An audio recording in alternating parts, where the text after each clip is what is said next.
मुसलमान भाइयों से भी कहना चाहता हूं कि आप अच्छे से कुरान पढ़ें। अगर आप अच्छे से कुरान नहीं पढ़ेंगे तो अल्लाह ताला आपको कभी भी माफ नहीं कर पाएगा और दोजख की अग्नि में जलाएगा और आप जहन्नुम में सड़ते रहोगे। इसीलिए मेरे मुसलमान भाइयों, कुरान पढ़ो।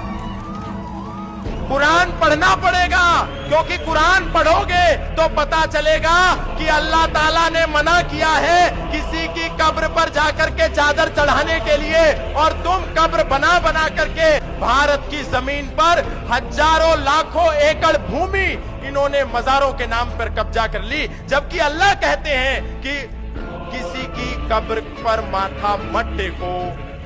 जब कुरान कह रही है ला इलाहा इल्लल्लाह मुहम्मदुर रसूलुल्लाह अशहदु अल्ला इलाहा इल्लल्लाह व अशहदु अन्न मुहम्मदन अब्दुहु व रसूलुहु, अल्लाह के सिवा धरती पर कोई इबादत करने योग्य नहीं है और मोहम्मद साहब के सिवा उसका कोई रसूल नहीं है, तो ए भारत के मुसलमानों, तुम कब्र पर सजदा क्यों करते हो? कब्र का निर्माण क्यों करते हो?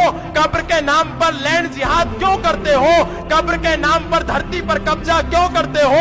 58 मुस्लिम देश हैं, लेकिन एक भी देश में कोई मकबरा नहीं है, कोई कब्र नहीं है, कोई मजार नहीं है, कोई चादर का फंडा नहीं है। सारे चादर और फादर वाले यदि कहीं नजर आ रहे हैं तो भारत में नजर आ रहे हैं।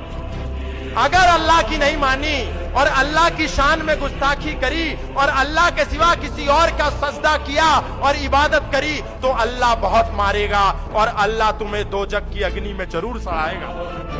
इसलिए कुरान पढ़ो और कुरान के रास्ते पर चलो।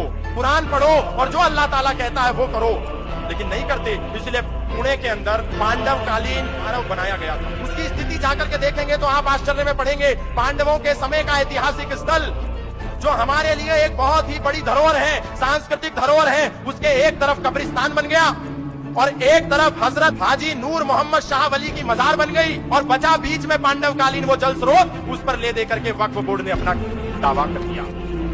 अब जब कुरान के अंदर मोहम्मद साहब और अल्लाह के सिवा किसी पर ईमान लाने के लिए मना किया है, तो ये हजरत हाजी नूर मोहम्मद शाह कहां से पैदा हुआ, ये हमको बताओ तो सही।